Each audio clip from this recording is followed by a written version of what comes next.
ಗ್ರಾಮೀಣಾಭಿವೃದ್ಧಿ ಮತ್ತು ಪಂಚಾಯತ್ ರಾಜ್ ವಿಶ್ವವಿದ್ಯಾಲಯದ ಆವರಣದಲ್ಲಿ ಸೆಪ್ಟೆಂಬರ್ 11ನೇ ತಾರೀಕು ಇವತ್ತು ನೆರವೇರಿದೆ. ರಾಮಕೃಷ್ಣ ಮಠ ಮತ್ತು ಮಿಷನ್ ಅಧ್ಯಕ್ಷರಾಗಿರ್ತಕ್ಕಂಥ ಪರಮಪೂಜ್ಯ ಸ್ವಾಮಿ ಗೌತಮಾನಂದಜಿಯವರು ಕಲ್ಕತ್ತೆಯಿಂದಲೇ ಅದಕ್ಕೆ ಸಂದೇಶ ಕಳಿಸಿದರು. ಮೈಸೂರು ರಾಮಕೃಷ್ಣ ಆಶ್ರಮ ಅಧ್ಯಕ್ಷರ ಪೂಜ್ಯ ಸ್ವಾಮಿ ಮುಕ್ತಾನಂದಜಿ, ನಾನು, ಸ್ವಾಮಿ ಪ್ರಕಾಶಾನಂದಜಿ ಮತ್ತು ಸ್ವಾಮಿ ಜಗನ್ನಾಥಾನಂದಜಿ, ವಿಜಯಾನಂದಜಿ ಮೊದಲಾದ ರಾಮಕೃಷ್ಣಾಶ್ರಮದ ಸಾಧುಗಳ ಸಾನ್ನಿಧ್ಯ ವಹಿಸಿದ್ದೀವಿ. ಇವು ಯಾಕೆ ಈ ಪುತ್ಥಳಿಯನ್ನು ಇಲ್ಲಿ ಉದ್ಘಾಟನೆ ಮಾಡಿದ್ದೀವಿ ಅಂತಂದರೆ, ಸಾಮಾನ್ಯ ವ್ಯಕ್ತಿ ಅಸಾಮಾನ್ಯನಾಗುವುದಕ್ಕೆ, ಅಶಕ್ತನಾದವನು ಸರ್ವಶಕ್ತನಾಗುವುದಕ್ಕೆ, ಹೆಣದಂತೆ ಇರತಕ್ಕಂತಹ ವ್ಯಕ್ತಿ ಒಬ್ಬ ರಾಷ್ಟ್ರ ನಿರ್ಮಾಪಕನಾಗುವ ಸಾಮರ್ಥ್ಯ ಪಡ್ಕೊಳ್ಳೋದಕ್ಕೆ ಅವನಿಗೆ ಬೇಕಾದ ಟ್ರೈನಿಂಗು, ಅವನಿಗೆ ಬೇಕಾದ ಮೋಟಿವೇಶನ್, ಅವನಿಗೆ ಬೇಕಾಗಿರ್ತಕ್ಕಂಥ ಸಕಲ ರೀತಿಯ ಮಾನಸಿಕ ಸಿದ್ಧತೆ, ಆ ವಿಷಯದಲ್ಲಿ ಅವನಿಗೆ ಹುಚ್ಚೆ ಹಿಡಿದು ಹಗಲು ರಾತ್ರಿ ಅದಕ್ಕೆ ಕೆಲಸ ಮಾಡಿ ಇತಿಹಾಸದ ನಿರ್ಮಾಪಕನಾಗಬೇಕು ಅನ್ನುವಂಥ ತನ್ನ ಕನಸನ್ನು ನನಸು ಮಾಡಿಕೊಳ್ಳೋದಕ್ಕೆ ಅವರಿಗೆ ಬೇಕಾದ ಟ್ರೆಮೆಂಡಸ್ ಮೋಟಿವೇಶನ್ಗೆ ಒಂದೇನಾದರೂ ಮೂಲ ಇದ್ದರೆ ಅದು ವಿವೇಕಾನಂದರ ಜೀವನ ಮತ್ತು ವಿವೇಕಾನಂದರ ಚಿಂತನೆಗಳು. ಶಿಕ್ಷಣ ಅಂದರೆ ಇದಕ್ಕಿಂತ ಬೇರೆ ಏನು? ಯೂನಿವರ್ಸಿಟಿ ಮಾಡಬೇಕಾದ ಇದಕ್ಕಿಂತ ಬೇರೆ ಏನು ಕೆಲಸ? ಆದ್ದರಿಂದ ನಮ್ಮ ರಾಜಕೀಯ ನಾಯಕರು ಮತ್ತು ಈ ಭಾಗದ ಎಲ್ಲ ಸಮಸ್ತ ಜನತೆ ಸ್ವಾಮಿ ವಿವೇಕಾನಂದರ ಪುತ್ಥಳಿಯನ್ನು ಗದಗಿನ RDP ಉದ್ಘಾಟನೆ ಮಾಡಿದೆ. ವಿದ್ಯಾರ್ಥಿಗಳ ಸಂಭ್ರಮ ಹೇಳ ತೀರದು. ಯಾವ ಹಬ್ಬಕ್ಕೂ ವಿದ್ಯಾರ್ಥಿಗಳು ಇಷ್ಟೊಂದು ಸಂಭ್ರಮ ಪಟ್ಟಿದ್ದು, ಇಷ್ಟೊಂದು ಖುಷಿ ಪಟ್ಟಿದ್ದು ನಾವು ನೋಡಲಿಲ್ಲ.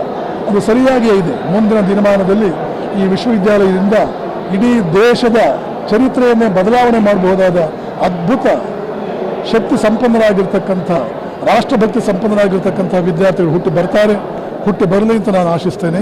ಈ ಮೂಲಕ ಮೂರ್ತಿ ನಿರ್ಮಾಣವಾಗಿದ್ದು ಕರ್ನಾಟಕದಲ್ಲಿ ಕಲ್ಕತ್ತೆಯಲ್ಲಿ ಕಾರ್ತಿಕ್ ಖಾರ್ ಅನ್ನುವಂಥವ್ರ ಶಿಲ್ಪಿ ಈ ಮೂರ್ತಿಯನ್ನು ದೇಣಿಗೆ ಕೊಟ್ಟಿದ್ದು ಗದಗಿನ ರಾಮಕೃಷ್ಣಾಶ್ರಮ. ಪಾಸಿಟಿವ್ ಫೋರ್ಸನ್ನು ಜಾಸ್ತಿ ಮಾಡಿದರೆ ನೆಗೆಟಿವ್ ಫೋರ್ಸ್ಗಳು ತಾನಾಗಿ ಕುಸಿದು ಬೀಳುತ್ತವೆ. ಅಷ್ಟು ಸಾಕು. ಎಷ್ಟೇ ಹೆಚ್ಚಾಗಲಿ ಜಗತ್ತಿನಲ್ಲಿ ನೆಗೆಟಿವ್ ಫೋರ್ಸ್ಗೆ ಬಲ ಇಲ್ಲ. ಅದು ತೋರಾಣಿಕೆ.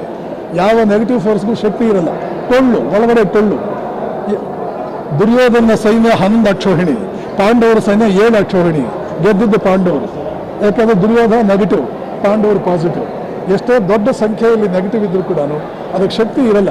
ಮೇಲ್ಗಡೆ ತೋರಾಣುತ್ತೆ ಅಷ್ಟೇ, ಒಳಗಡೆ ಶಕ್ತಿ ಇರಲ್ಲ.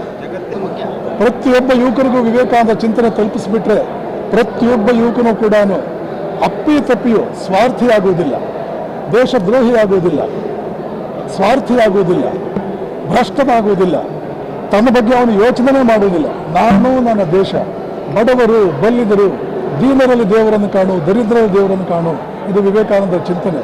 ಯಾವಾಗ ದೀನರು ದರಿದ್ರರು ನಮಗೆ ದೇವರಾಗ್ತಾರೆ, ಬಡತನ ಎಲ್ಲಿರುತ್ತೆ, ದುರ್ಗುಣಗಳು ಎಲ್ಲಿರುತ್ತೆ, ದುರಾಚಾರಗಳು, ದುರ್ಬುದ್ಧಿಗಳು ಎಲ್ಲಿರುತ್ತೆ. ಹೀಗಾಗಿ ಮನುಷ್ಯನ ಸ್ವಭಾವವೇ ಸದಾಚಾರ, ಸದ್ವಿಚಾರ, ಸರ್ವಶಕ್ತನಾದವನು. ಯಾವುದೋ ಭ್ರಮೆಗೆ ಸಿಕ್ಕಿದ್ದಾನೆ, ಕತ್ತಲೆಯಲ್ಲಿದ್ದಾನೆ.